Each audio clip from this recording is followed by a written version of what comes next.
Assalamualaikum warahmatullahi wabarakatuh. Balik lagi bersama gue Arai di ENE Production.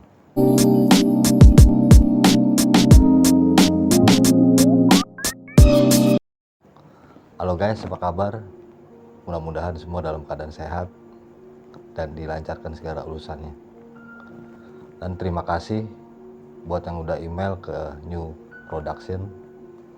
Kali ini gue akan membacakan emailnya yang bercerita tentang kejadian dirinya. Sebut saja namanya Anton, yang berlokasi di daerah Pondok Gede. Jadi begini ceritanya. Anton ini tinggal dengan ayah, ibu, dan Anton sendiri.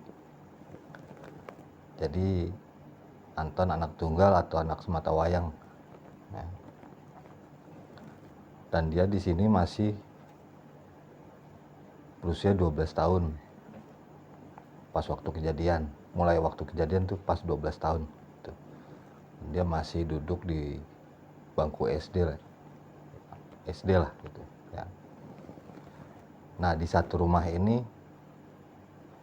ada petakan sekat, ruang tamu, kamar tidur ayah dan ibunya, kamar Anton, dan ada satu kamar yang kosong gitu, nggak kepake, atau bisa dibilang buat barang-barang bekas lah.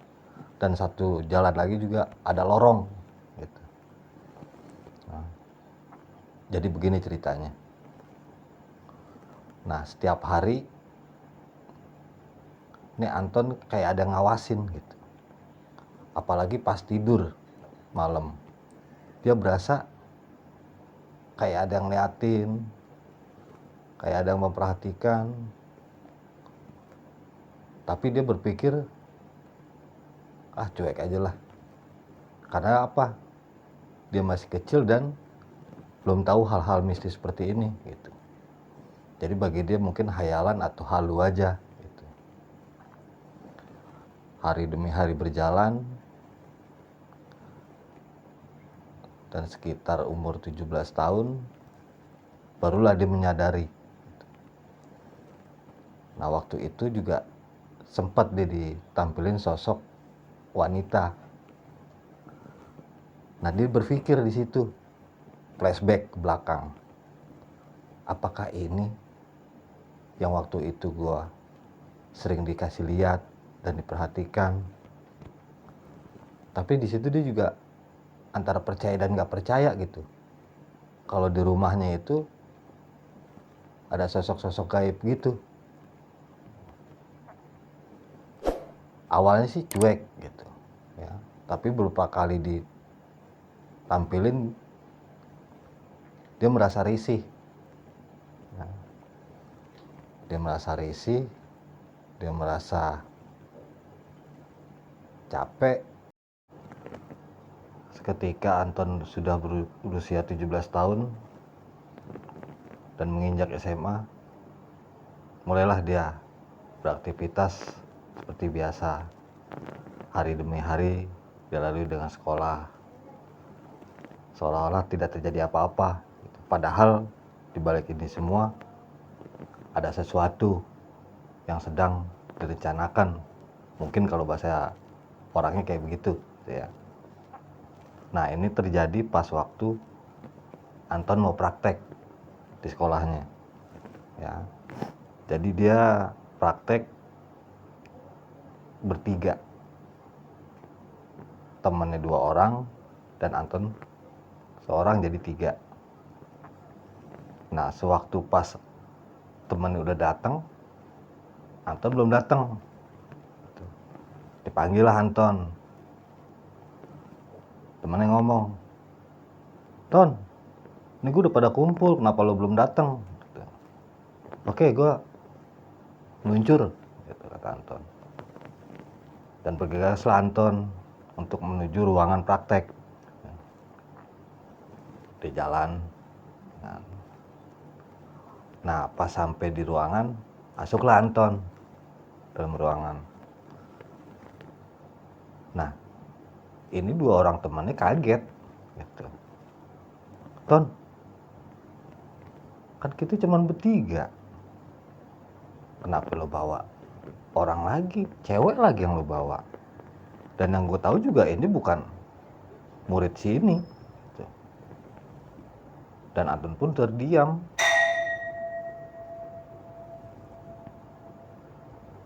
kaget gitu. Dan dia bertanya-tanya apa yang dikatakan temennya itu. Dia flashback lagi ke belakang gitu. Dan dari situ juga dia mulai bertanya-tanya gitu. Kenapa sih gue selalu diikutin? Apa mungkin benar atau enggak gitu. Apa mungkin teman gue bercanda gitu. Tapi nggak ada ambil pusing. Terus Anton langsung bilang, udah lah kita praktek. Ngapain kita mikirin yang enggak. Dan mulailah mereka bertiga praktek. Nah setelah praktek selesai, istirahat gitu. Jadi Anton mengajak dua temannya untuk makan di kantin. Ayo kita makan dulu kantin.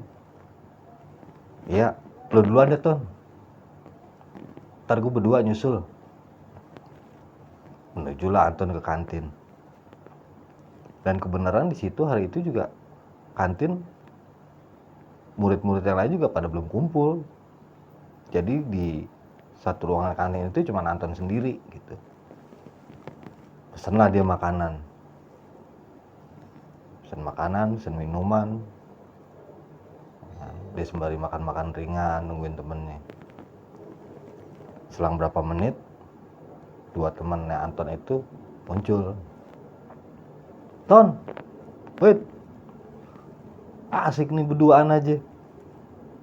Sama cewek lagi. Nah Anton bingung. Cewek, sendiri gua. Udah, temannya juga mungkin paham gitu. Dan Anton pun juga paham tapi dia gak habis pikir gitu. Kenapa sih gue selalu diikutin? Dia bertanya-tanya juga, dibertanya-tanya dalam hati. Mau apa sih sebenarnya? Tapi di situ dia juga ngambil pusing lagi. Tetap aktivitas dia sehari-hari juga dijalanin tanpa mengganggu aktivitas. Nah, setelah beranjak dewasa, umur 22, 23, dan kejadian itu juga belum sampai di situ gitu. Ya. Jadi masih terus dia dibayang-bayangin, diikutin,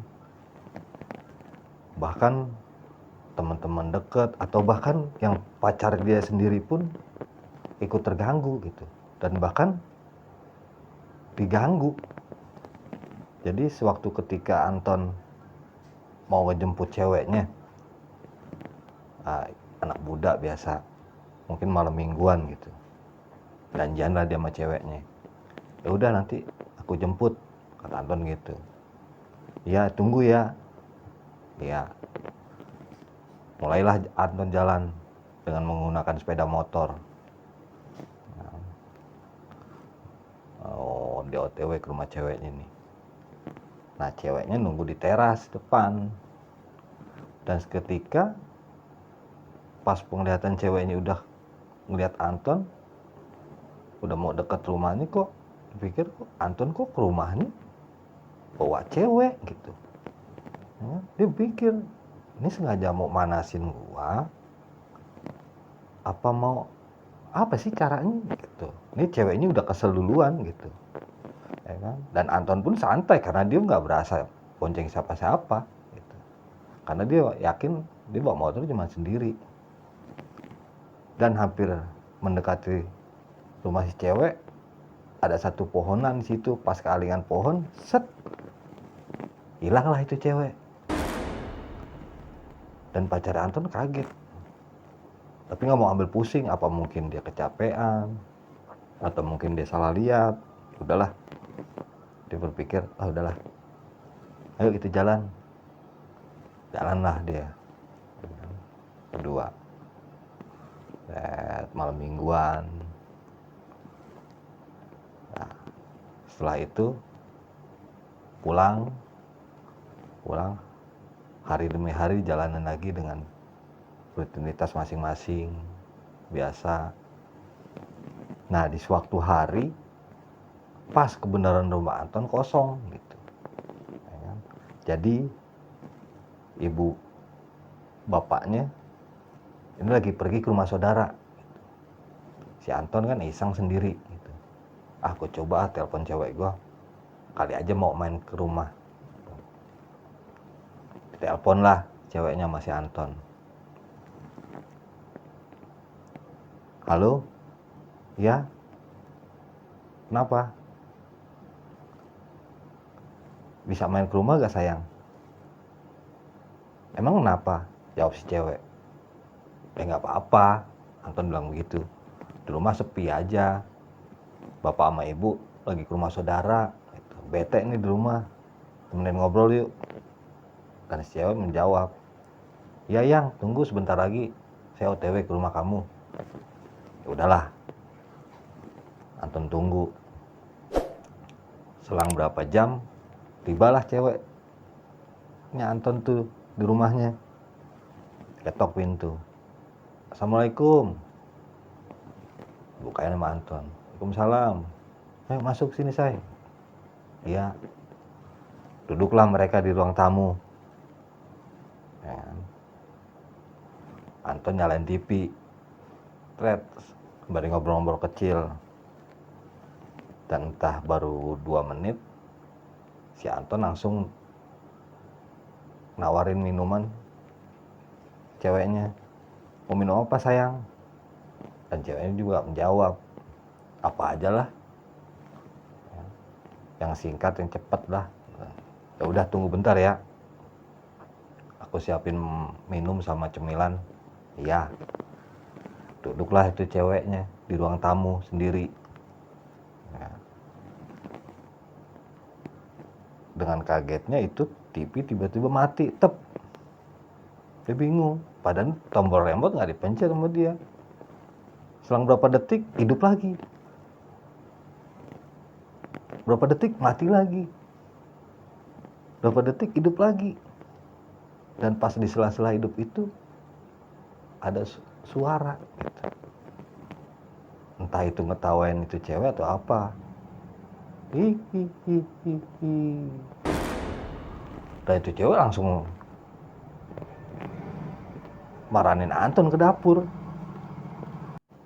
Anton pun kaget. Ada apaan? Itu ada orang suara ketawa perempuan. Dan si Anton udah paham. Cuman dia nggak mau buat ceweknya tambah takut. Nggak ada apa-apa.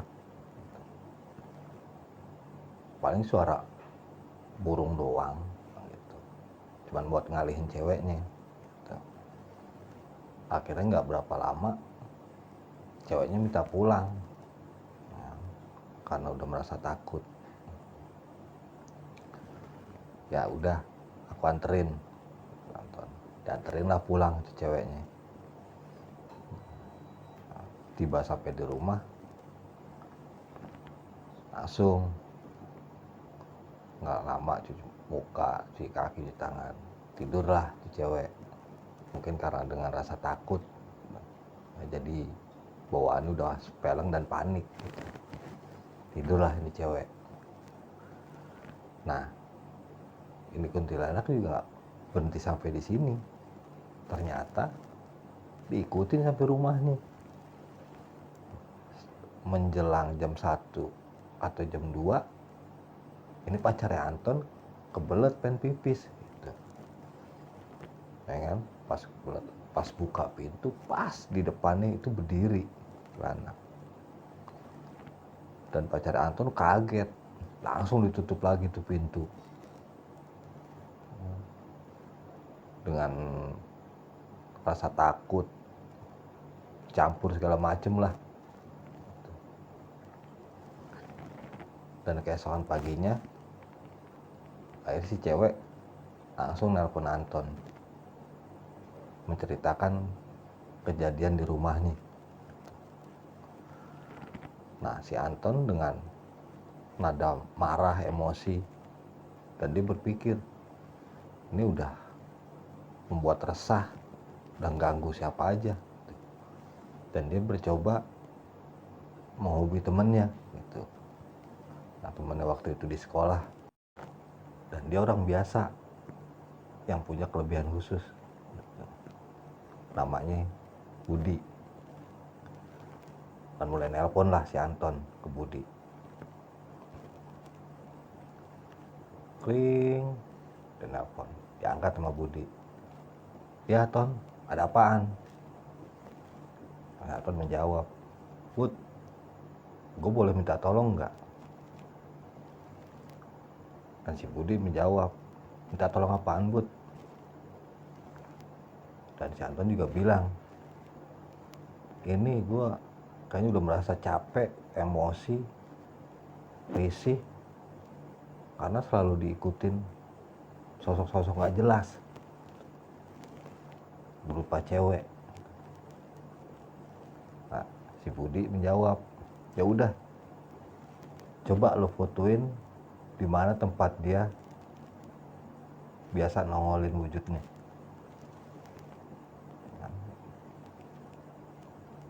Tutup dulu bentar ya. Iya, tutuplah.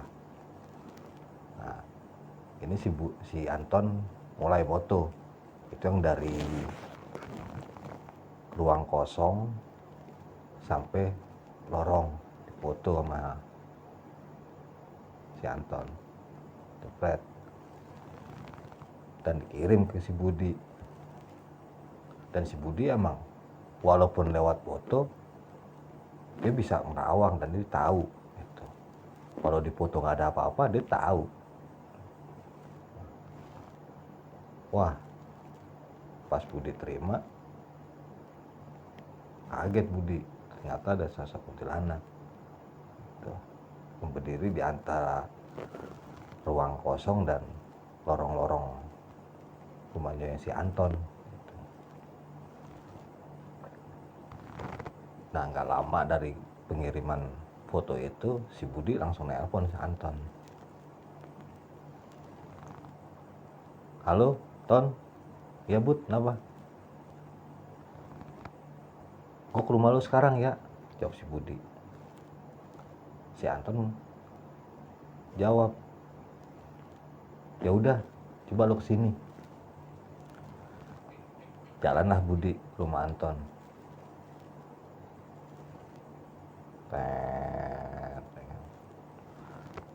Nah, setiba di rumahnya Anton, langsung Budi menuju antara ruang kosong itu dan lorong-lorong. Ton, si Budi ngomong ke Anton, Ton, lu tunggu sini. Gue coba komunikasi dulu. Maunya apa dan kenapa lu selalu diikutin terus. Oke Bud, silakan. Nah, dari situ mulailah si Budi berinteraksi dengan penunggu ini ya. Mulai Budi berinteraksi dengan si Kunti ini. Begini ceritanya. Jadi si Budi langsung nanya kuntilanak ini, kamu siapa? Dan si Kunti menjawab, saya penunggu sini. Dari sebelum Anton ada di sini, saya sudah ada di sini. Nah, si Budi nanya lagi, kamu mau apa ngikutin Anton? Dan si Kunti menjawab, saya suka dengan anak itu karena baik.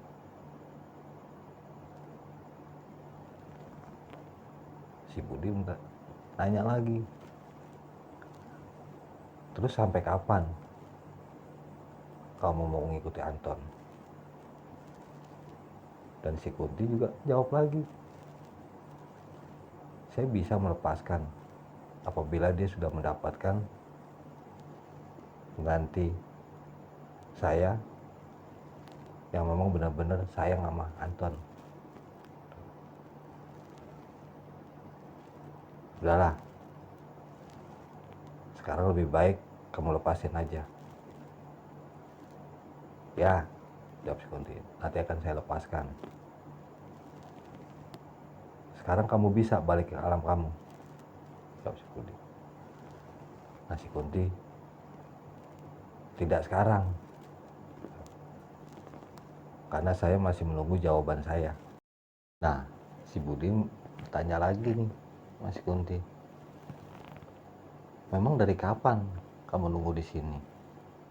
Dan kenapa kamu ada di sini? Dan si Kunti juga menjawab,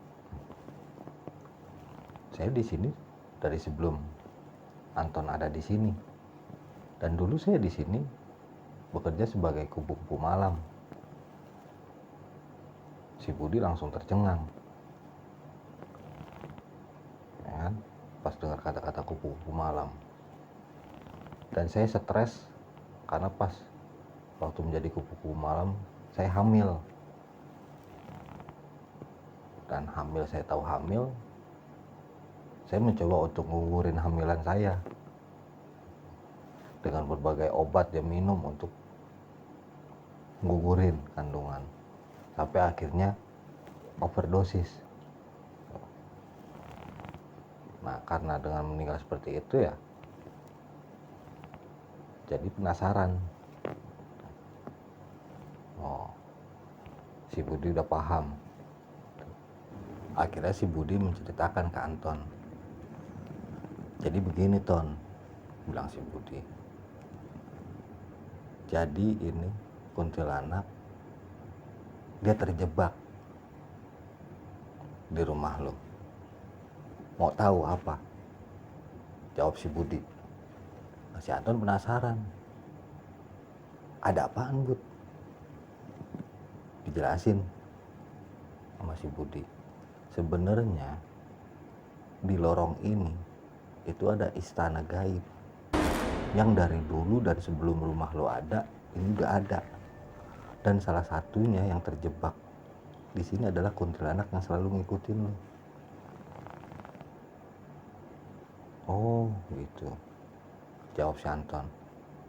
Makasih, Bud. Nah, mungkin sampai di sini aja ceritanya. Nah, karena email yang gue dapet seperti itu, jadi kurang lebihnya mohon maaf. Nah, next season kalau misalnya ada email lanjutan, akan gue ceritakan lagi kelanjutannya. Sampai di sini dulu. Salam, peace.